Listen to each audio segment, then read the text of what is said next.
Shumai guys, and welcome back to the Life to the Full podcast, the podcast that helps you make the most of your time here on Earth. I'm your host, Dav Morse. It is my job to learn and to teach, to inspire and equip people to live life to the full. What I love about a podcast is that as a host, you can really take your time to share your message and life philosophies, and you have to rely less on short snippets of attention.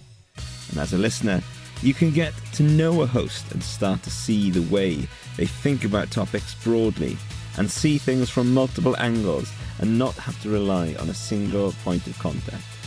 You get to take your time to make up your mind about whether your life philosophy aligns with a certain host. And it's encouraged to see when you get a spike in downloads where people have gone back and listened to old episodes, as has happened a couple of times this month. In one case, somebody's listened to every past episode. So thank you. Thank you for honouring me with your ears and your attention. I am humbled to know that there are people out there listening and pondering and making improvements to their lives. If there's anything you hear and you know you need to take action, let me encourage you to take the required action and lead yourself, your future self, into thanking your present self. Now, today's episode is inspired by the last 3 summers. The last 3 summers, I've taken my family on a month-long trip to Europe. The last 2 summers, we've been in France for all of August, and this year we are staying in Switzerland and Germany, whilst also visiting France, Italy, Liechtenstein, Austria, and probably Belgium on the way home. Now, you may have noticed, if you're a long-time listener to the podcast, that I usually do a summer sabbatical in August, a month where I just release old episodes of the podcast onto the podcast feed so that people that have missed something in the past can go back and hear, or even hear again and remind themselves of some of the wisdom that you've listened to from this podcast. And this year is slightly different. This year I have been actively recording and actively releasing podcast episodes. Now, that is to do with the fact that I have been frustrated with the amount of time that I've been able to commit to creativity over the last few months. And I felt like I've wanted to be on the microphone. Even though I'm on holiday, I've wanted to have that creative outlet. I've wanted to have time where I've got time off to think about things, to share some thoughts. And so that's why there's some active podcasts going out this month. Now, here is the premise for today's episode. Everybody should take their family traveling for 1 month every year. Everybody should take their family traveling for a month every year.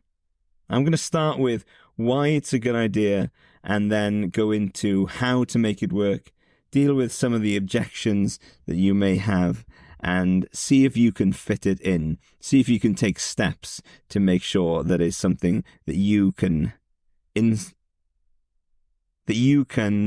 implement in your life.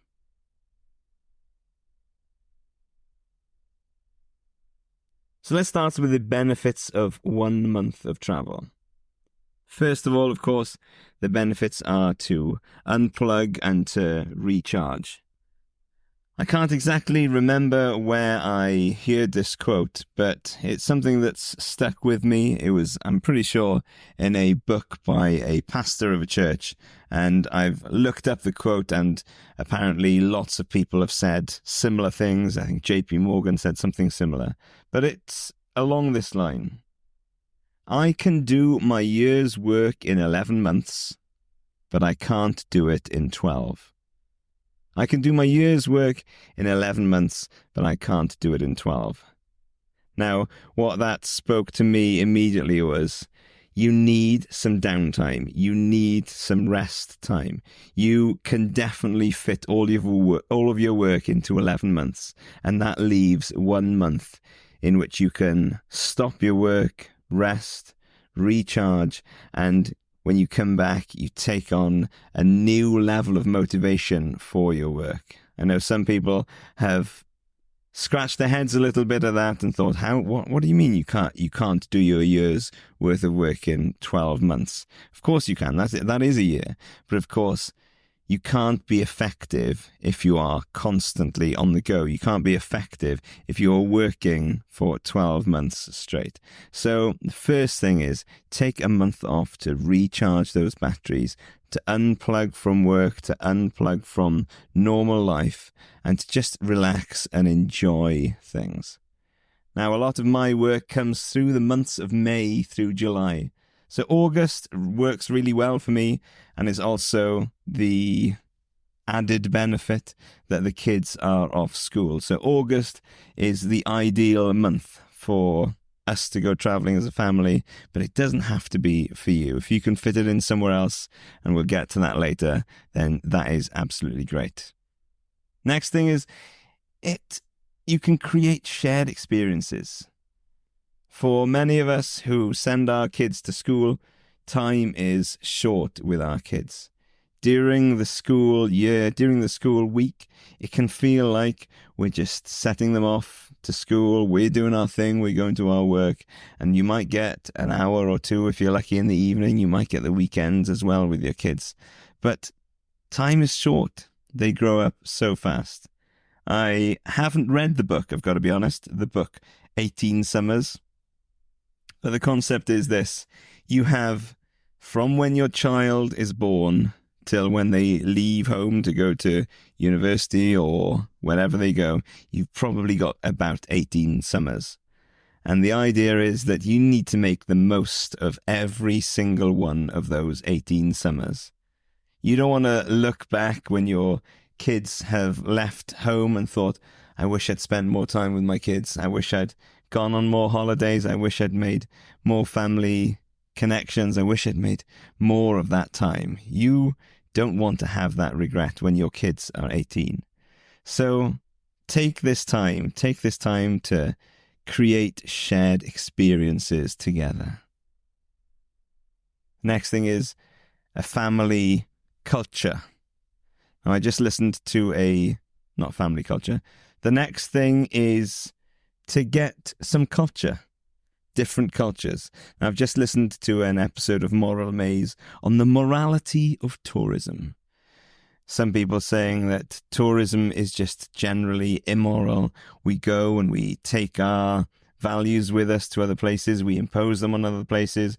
We go and spend time there so that the local accommodation is taken up by Airbnbs, and it prices out the locals from living where they live, and they have to move out to the suburbs or wherever it might be.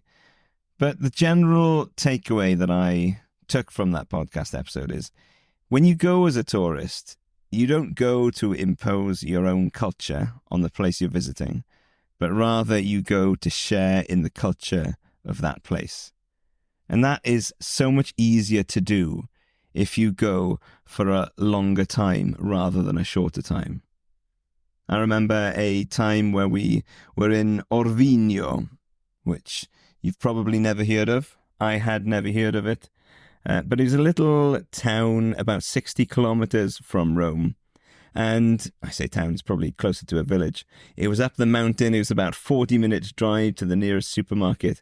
And this village was a tiny little village. It had one baker, one restaurant, 3 churches, no pubs, 1 park, and the whole place gathered around the park in the evenings. The whole place was like a little community, and it was just an amazing opportunity to experience a different culture. Nobody spoke any English apart from the one lady in the whole village who ran the restaurant. But we had to communicate the best we could in Italian. I'd spent some time learning Italian before going. And we joined in with the activities that the locals did. We joined in with the local culture. We did our shopping at the grocers and at the bakery. And we spent time in the park in the evenings, where there was just every generation, from the smallest kid just crawling around in the park to the oldest nonna just sitting on the benches watching life go by. And you can't do that in a day or two, or even a week. It's hard to get that kind of level of culture. There's nothing better than going to somewhere in France and to pitch up and find out where the local bakery is and go and chat to the baker and get your baguettes every day and pick up your brie and your ham and just spend some time drinking wine in the sunshine and just really enjoying the local culture, going to the marketplaces. And it's an amazing opportunity when you travel for a longer time to, give that opportunity to your kids to experience some different cultures of different places around the world. And the next thing is building memories. I want to encourage you to build memories with your children, build memories with your families. Use the opportunities to tell stories and repeat the same stories so that it gets built into your family culture. When you are on these month-long challenges, when you are on these month-long travels, you will inevitably just get these family stories that you can tell over and over. Now, this year, and quite recently, I have told many, many times the Leaf story. Now, when we were, a few years ago, when Poppy, our number one child, was probably about 2 years old, we had this experience of going to the river, and she had this precious, precious leaf, and she lost it, and I had to jump into the river to grab this leaf that she'd lost. And that story has become part of our family culture. And our youngest now, she asks for the leaf story. She wants the leaf story. Daddy, tell us the leaf story again. There are other stories we have where we went to the Eiffel Tower and our youngest was 2 at the time, and she would go up the depths, down the depths, up the depths, down the depths. And that kind of story builds family memories. They build that opportunity to reminisce and to be together. And that kind of thing happens most when you are spending a long time out of your normal routine. On that Paris trip, there was a Spanish boy at the top of the Eiffel Tower, and our daughter was only 2 at the time, and she just was chatting to this Spanish boy. Neither of them could understand what was going on, but it was a sweet, sweet moment when we said, right, it's time to go now, time to end this interaction. And this Spanish boy, who was about 2 years old, just grabbed our little daughter, who was also 2, and just gave her the biggest kiss before she left and before he left. And so that kind of family story is one that will get repeated over and over. And it's not the kind of story that you get without spending time traveling with your family.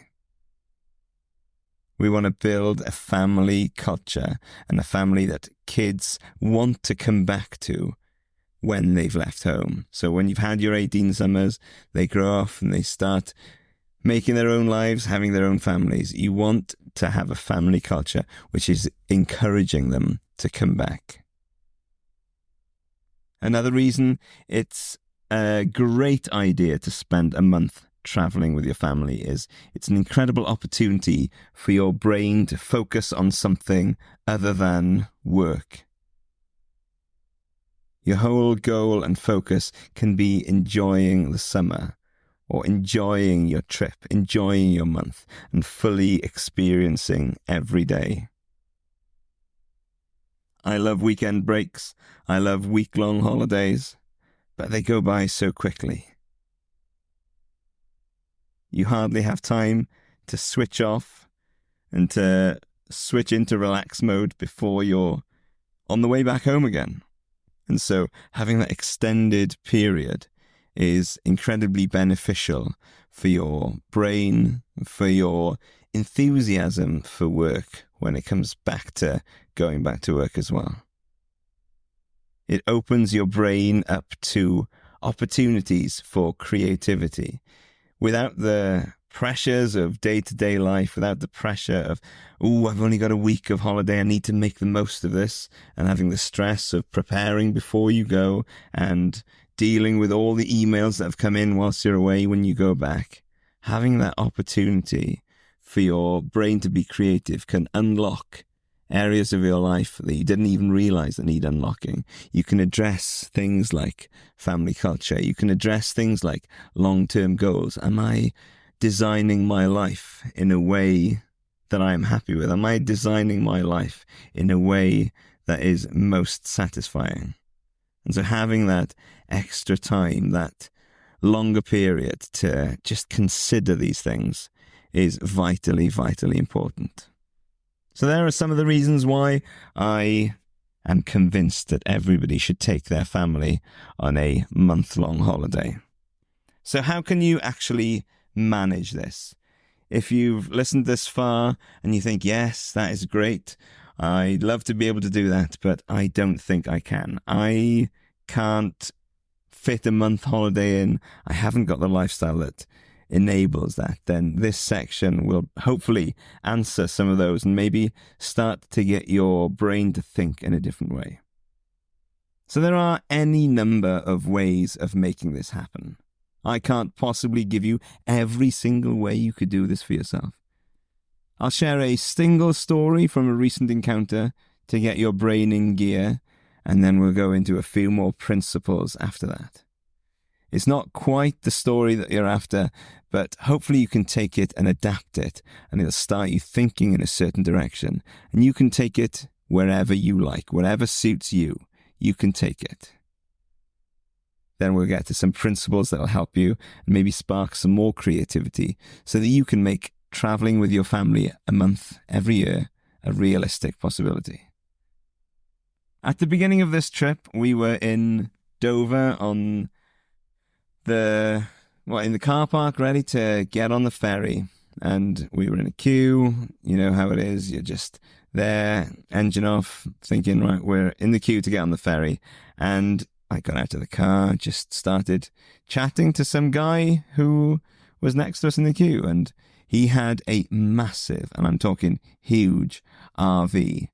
And just got chatting to him about his RV. And it turns out that he was on the way to Croatia, I think, but he had no particular time frame. I think he was planning to get to Croatia by the winter, so he was going to be traveling around in his RV, visiting a few different places. And I asked him, what do you do then? How does this work? And it turns out that he had his RV, which he used to take disabled people on holiday. So he said, what I do is I say to whoever the company is who are looking after the disabled people, listen, I'll take them. They can stay in my van for a week, and you can put me up in a board. You can put me up in a hotel. You can hire the van off me, and you can pay me to drive it. So he used to get, $2,000 a week, I think, for this RV. And all he'd do is he'd take these people and give them a great holiday, drive them around different places, and he'd be put up in a hotel. And that was it. He paid for his RV. I think he said his RV was really expensive. It was almost as expensive as a little studio flat somewhere.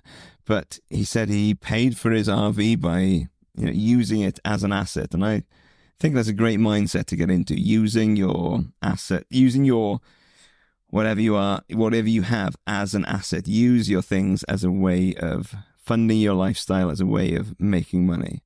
And so he took people 10 months a year, and he went traveling for 2 months a year. So that was one way that you could do that. You could work for 10 months a year and travel for 2 months a year. You can certainly fund taking a month off if you're earning, $8,000 a month from whatever it is. So yeah, take that story, do whatever you will with it, and be creative. How can you make it work in your life? So let's get on to some principles that can help when it comes to making this a reality for you. Principle number 1 is that you need to be free of obligations. I imagine that having to go to work and not being able to take time off work for a month is the number 1 reason why most people would say, I could never do that. Now, I am a big fan, as you may know, of designing your life and doing work that allows you flexibility. It's one of the reasons that I left my career as a teacher in a school and became self-employed so that I could have that flexibility of when I worked and where I worked. There's very little flexibility when it comes to meeting the obligation to be in a place of work and be there at a specific time. Now, actually, as it so happens, being a teacher is a perfect job to go travelling during the summer holidays. But there is the issue of being able to get time off at other times of the year. Now, hold that thought. It's not completely impossible. I'll get to that in a minute. But doing work that allows you the flexibility to take time off is a fantastic tool to help equip you to be able to travel for a month. Being an electrician, or a gas engineer, or a plasterer, or a tutor, or a self-employed accountant, anything where you can set your own schedule is ideal. Now, this can allow you to save 10% of your income each month to fund a month of travel. If you can save 10% every month for 11 months, then that will be plenty to fund a month of not earning anything so that you can have the experience of taking your family. Being free from the obligation to go to a place of work, or even actually to work at all, is all you need to make this a reality. If you need to change careers, it can be pretty scary, but it's perfectly possible and may not be as hard as you think. You could even just become self-employed at your current job. I know a lot of teachers are leaving a system that is broken to work just outside the system, doing very similar work, becoming tutors, and it gives them that extra layer of flexibility. Even if you don't want to leave your job, don't be afraid to ask for some extended time off beyond your holiday allowance. And if you have to take it unpaid, then so be it. A chap who I used to work with when I was a teacher asked for a month off, unpaid through May and June. And because exam classes were finished, he had a smaller timetable than usual, so the school could actually save money by allowing him to take the time off and not having to pay for a supply teacher. If you're working in the NHS, for example, I'd be extremely surprised if you said you wanted to take a month off and you'd happily take it unpaid, that they'd say, don't bother coming back. If you leave now, we're not going to keep your contract going. I'm sure you'd be valuable enough for them to say, we need you to come back to work. So if you are going to take a month off, you can take it unpaid and you can have your job back at the end. I'd be surprised if that wasn't the case. Principle number 2, have your finances in order to make traveling for a month every year possible. As I just mentioned, the easiest way to do this is save 10% of your income each month and put it aside in a pot called August or month of travel. And when the time comes for you to go, you've already got that money set aside. You don't need to worry about stressing. How am I going to afford to take a month off work? How am I going to afford to go traveling? You've already budgeted for it. As I mentioned before on the podcast, when I was 18, I met some electricians on my post-A-level holiday. And what these electricians did was they worked until they had enough money to go surfing, and then they surfed until the money ran out. And then they went back to work. They repeated this process over and over and over. So if that is your situation where you are self-employed, you can work until you can afford to do this and take some time off, and then you can take time off until the money runs out. I've already said in another podcast, it's probably best if you don't just wait until the money runs out, but actually plan a little bit more detailed how you're going to save, what you're going to save, and keep saving for the future as well. But it certainly is possible if you have a self-employed lifestyle. Or you could set up your life so that you have passive income that pays you whether you're working or not. I listen to a lot of podcasts. I'm not quite there yet. One day I hope to be, but I listen to a lot of podcasts where people say, well, I have enough passive income from various things, whether it's book royalties, music royalties, property, dividends, where their monthly expenses are already covered, so they don't actually have to work. They are financially independent. And if you can do that, then that makes the financial side of taking some time off absolutely a no-brainer. Principle number 3, be the kind of person that takes action. Even if it's not something you can design in the next year, make it a goal to work towards making this happen in the future before it gets too late. Start dreaming of a month-long trip wherever you might find intriguing and aim to make it a reality in the next couple of years. Do you want to spend a month traveling around the vineyards of France, trying different wines, trying different cheeses? Do you want to spend a month traveling around America? How many states could you visit in a month? Do you want to spend your time in the little fishing villages of Portugal and Spain, just drinking red wine, Rioja, eating paella, and listening to the Spanish dancing in the evenings in the square of the piazzas? Is that something you want to do? Take steps to make it happen. Principle number 4, be creative in the way that you travel. As you know, one of the ways that we facilitate a month of traveling every year is that we use a website called homeexchange.com. I will link to an episode which I did all about home exchange in the show notes. But essentially what we do is we travel to somebody's house, and we've been in a absolutely amazing house in Switzerland, and we're now in an even more amazing house in Germany. And the accommodation is essentially free. We pay membership to the website, and we arrange to swap houses with people, and that means that for an extended period of time, we've just paid 130 euros for all the travel that we could want. The year's membership, we can stay as long as we want, wherever we want, and it's absolutely free.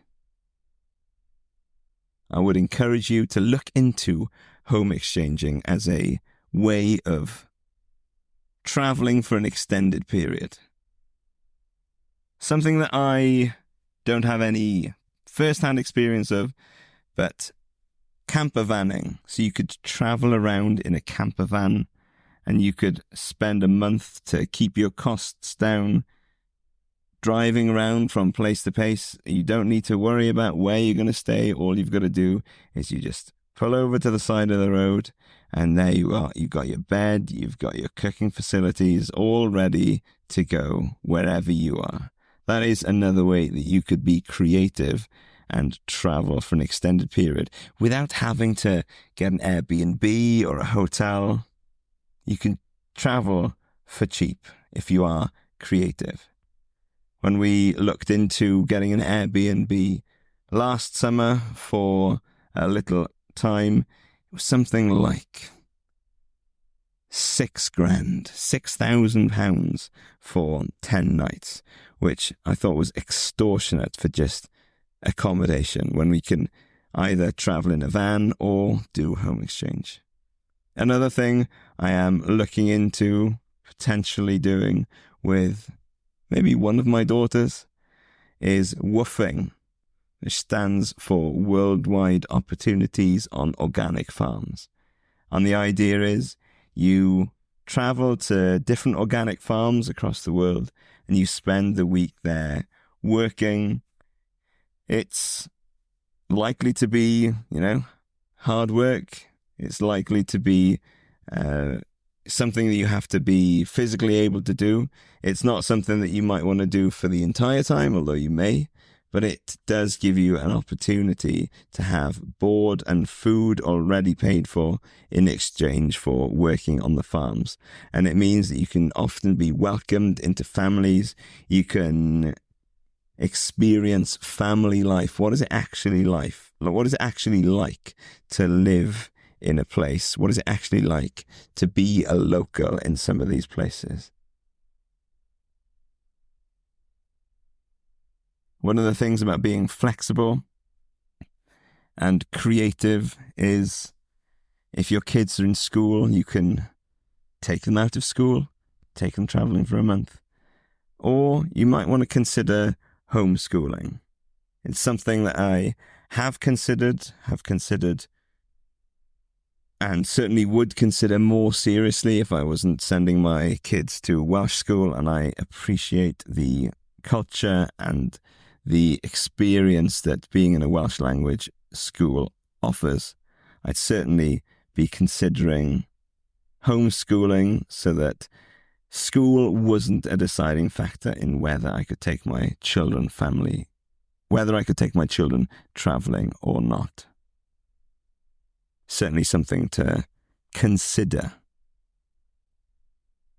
So in conclusion, you are certainly able to start designing a life where taking your family traveling for a month every year is possible. By intentionally taking control of your responsibilities and your finances, you can take steps to planning a month-long trip with your family as early as next year. I hope I've persuaded you that this is not fantasy. It's just something that needs a bit of creativity. The experiences you gain by incorporating a month of traveling into your life and the lifelong family memories you make along the way will be worth all the challenges that it brings. I'd love to answer any questions or comments you have, so get in touch. Life to the Full podcast and David Morse on Instagram. Also, check out episode 51, Quit Teaching or Your Job and Start Living. It fits well with this episode. It is one of my most popular episodes, and it fits in with designing your life in a way that enables this kind of travel. If you're not listening on the Fountain app, then check it out. Check out the Fountain app for podcasts. You can support the show on the app within the Fountain ecosystem. And I've also been considering recently, how do podcasts grow? They grow by somebody listening to something, being inspired by something, and saying, hey, have you heard this podcast? So if this is something that you'd like to share with somebody else, just send them the link to this episode and let them start exploring life to the full. Till next time, peace out.